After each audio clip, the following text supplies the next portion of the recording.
सुंदरवन के जंगल में टुनटुनी चिड़िया अपने पति रामू कौवा के साथ रहती थी। रामू एक गरीब किसान था। उसने अपने खेत में चावल की बीज डाल रखे थे। टुनटुनी, हमने अपने खेत में चावल के बीज डाल दिए। अगर मौसम सही हो जाए और बीज अच्छी तरह उग जाए तो अपनी फसल अच्छी हो जाएगी। कुछ दिन बीत जाते हैं लेकिन बारिश नहीं होती है।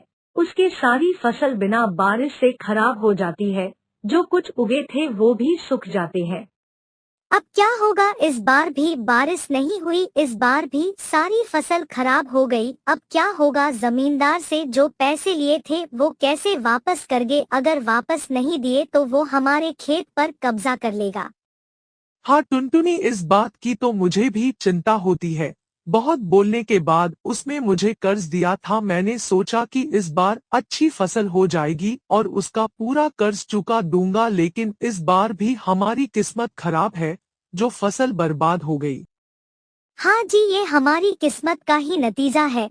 अगर जमींदार का कर्ज नहीं चुकाया तो वो हमारी जमीन को ले लेगा। अगर हमें पहले ही पता होता कि ऐसा होगा तो अपन कर्ज लेकर बीज नहीं बोते और इससे अच्छा होता कि अपन मेहनत मजदूरी कर लेते तो आज ये दिन नहीं देखना पड़ता। हाँ टुनटुनी, तुम सही बोल रही हो, लेकिन अब क्या होगा? अगर जमींदार पैसे लेने आ गया तो उसको क्या जवाब देंगे? हाँ जी, पिछली बार हमने देखा था कि गुरु तोता ने जमींदार से कर्ज लेकर फसल की थी, लेकिन उसकी फसल भी खराब हो गई थी, जिसके कारण वह कर्ज नहीं चुका पाया और जमींदार ने उसकी जमीन हड़प ली और वो बेघर हो गया। दोनों पति पत्नी बहुत परेशान हो गए कि अब क्या करे। तभी वहाँ रामू का मामा वहाँ आता है। क्या बात है भांजे, इतने परेशान कैसे दिख रहे हो? अरे मामा जी, आज आप यहाँ कैसे आए? बहुत दिनों के बाद आए हो। अभी अभी आया हूँ, लेकिन तुम दोनों इतने परेशान क्यों हो? क्या बात हो गई और तुमको मेरे आने का पता भी नहीं चला? क्या बताऊं मामा जी, मैंने जमींदार से कर्ज लेकर चावल के बीज खेत में डाले थे, लेकिन हमारी किस्मत ही खराब है, जो हमारी पूरी फसल खराब हो गई। बारिश ही नहीं हुई। अब जमींदार अपना कर्ज लेने आएगा तो उसको क्या जवाब देंगे? जमींदार बहुत खराब है। अगर उसका कर्ज नहीं दिया वो हमारे खेत को हड़प लेगा। अगर उसने मेरा खेत हड़प लिया तो मैं क्या करूंगा? मैं तो कहीं का नहीं रहूंगा। अब मामा जी, इस मुसीबत से निकलने का आप ही कोई उपाय बताएं। भांजे, मेरी मानो तो ये चावल का चक्कर छोड़ो। हर बार बारिश का इंतजार करना पड़ता है। मुझे देखो, मैं जामुन की खेती करता हूँ और बहुत लाभ कमाता हूँ, और तो और बार बार बीज बोने की परेशानी ही खत्म। एक बार लगा लो और हर साल मुनाफा कमाओ। इसकी मांग तो विदेशों तक भी है।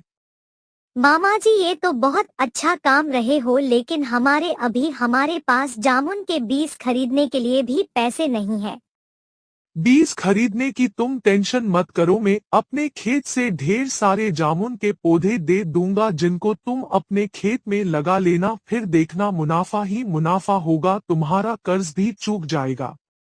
इन पौधों में अच्छा खाद्य और पानी डालना होगा, जिससे ये जल्दी बड़े हो जाएंगे। अपने मामा से जामुन की खेती के बारे में सुनकर रामू इसके लिए तैयार हो जाता है। अगले दिन ही रामू अपने मामा जी से जामुन के पौधे लेकर अपने खेत में लगा देता है। कुछ दिनों के बाद जमींदार रामू के घर आता है। अरे ओ रामू, कहाँ हो? जल्दी से बाहर आ। क्या है मालिक? मैं अपना कर्ज लेने आया हूँ और लेकर ही जाऊंगा। मालिक, हमारी फसल बारिश नहीं होने के कारण सूख गई। कुछ दिन की और मोहलत दे दीजिए, हम आपका कर्ज ब्याज के साथ चुका देंगे। कहाँ से चुकाएगी? मालिक, हमने इस बार जामुन की खेती की, कुछ महीनों में फसल तैयार हो जाएगी, फिर आपका कर्ज सूद समेत चुका देंगे। अच्छा, इस बार तुमने जामुन की खेती की है? हम तेरे पति अपने साथ ले जा रहे हैं। कर्ज चुकाकर अपने पति को ले जाना।